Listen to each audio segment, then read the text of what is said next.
আসসালামু আলাইকুম। শিকদার কৃষি টিভির পক্ষ থেকে আপনাদেরকে জানাই আন্তরিক শুভেচ্ছা ও অভিনন্দন। তো আজকে চলে আসলাম আবার একটি নতুন ভিডিও করার জন্য।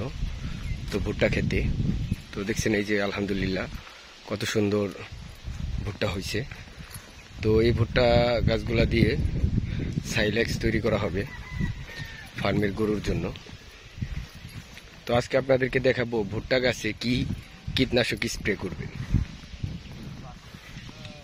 দেখছেন এই যে কত বড় জমিটা, এই জমিতে পুরাটাই ভুট্টা বুনছে, এগুলা দিয়ে সাইলেক্স তৈরি করবে। এই যে দেখছো এখানে এই ওষুধ মিক্স করা হচ্ছে। তো এই ওষুধটার নামটা কি, টাটা। এটা হচ্ছে একটা টাটা কোম্পানির ওষুধ। তো এই ওষুধটা আপনার এই 16 লিটারের এক জারে আপনার এই দিবেন হচ্ছে 2 ঢাকনি। আর শিকল এই যে দেখছেন এটা, এই দুইটা মিক্স করে ভুট্টা সুন্দর করে স্প্রে করে দিতে হবে।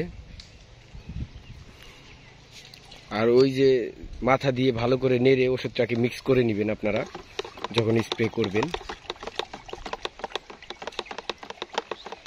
দেখছেন কত সুন্দর করে মিক্স করতেছে, এভাবে ভালো করে মিক্স করে নেবেন, তাহলে দেখবেন যে আপনার ওষুধটা কার্যকর বেশি হইতেছে। আর যদি মিক্স না করেই দেন তাহলে দেখবেন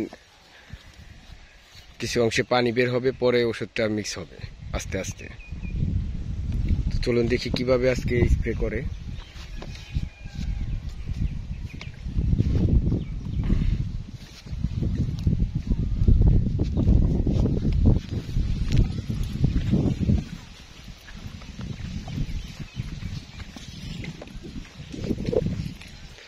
তো ভুট্টা চাষ করে যদি আপনারা সাইলেক্স তৈরি করেন, যারা ষাঁড় গরু পালন করেন তাদের অনেকটাই উপকার হবে। কারণ আপনার যে খাবারের চাহিদা অনেকগুলা গরুর, তো এই সাইলেক্স খাওয়ালে আপনার অনেকটাই কমে যাবে। তো অল্প টাকায় আপনি সাইলেক্স তৈরি করতে পারবেন।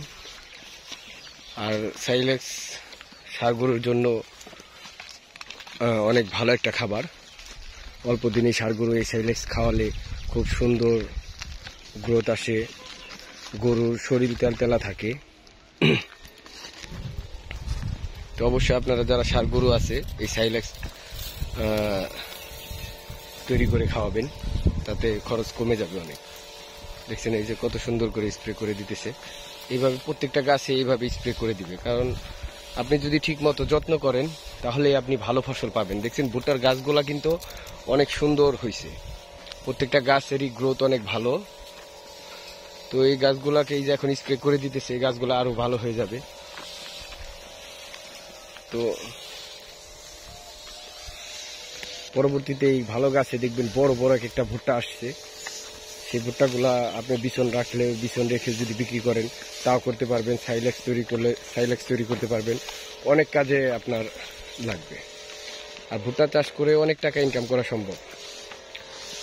আপনার ঠিক মতো যদি আপনি চাষ করেন ভুট্টা, এক পাখি জমিতে আপনার 30 থেকে 40 মণ ভুট্টা আপনার সম্ভব। কিন্তু আপনাকে ঠিক মতো যত্ন করতে হবে, এভাবে টাইম টু টাইম আপনাকে দেখে স্প্রে করতে হবে। যখন যেটা প্রয়োজন হয় তখন সেটা করতে হবে, তাহলে আপনি এই দেখবেন ভুট্টার ভালো ফলন হবে আর ভুট্টাগুলো অনেক বড় বড় হবে। এই পুরো জমিটা এই যে এইভাবে এক একটা গাছে স্প্রে করে দিতে হবে। তো আসলে পরিশ্রম করলে একটা ভালো জিনিস পাওয়া যায়। তো আপনারা যারা কৃষিকাজ করেন একটু আপনি পরিশ্রম করবেন। যদি অলসতা থাকে আপনার ভিতরে তাহলে আপনি এগিয়ে যেতে পারবেন না, এগোতে পারবেন না। কারণ নিজের পরিশ্রম না করলে আপনি ওইখান থেকে ভালো প্রফিট পাবেন না। তো অবশ্যই নিজেকে একটু পরিশ্রম করতে হবে, তারপর কিছু লোক নিয়ে আপনাকে কাজগুলা দেখে দেখে করাতে হবে। তো অবশ্যই যারা কৃষিকাজ করেন তারা নিজেও কাজ করার চেষ্টা করবেন যতটুকু সম্ভব। সারাদিন কাজ করতে হবে না, আপনার যতক্ষণ ভালো লাগে 1 ঘন্টা 2 ঘন্টা, কমপক্ষে 2 ঘন্টা আপনি পরিশ্রম করবেন আপনার যে প্রজেক্টগুলো আছে, আর লোক দিয়ে আপনি দেখে করাবেন। এভাবে যদি আপনি করেন, যে কোনো ফসল চাষ করে আপনি লাভবান হতে পারবেন। তো সকলেই আপনারা ভালো থাকবেন, সুস্থ থাকবেন। আসসালামু আলাইকুম ওয়া রাহমাতুল্লাহি ওয়া বারাকাতুহু।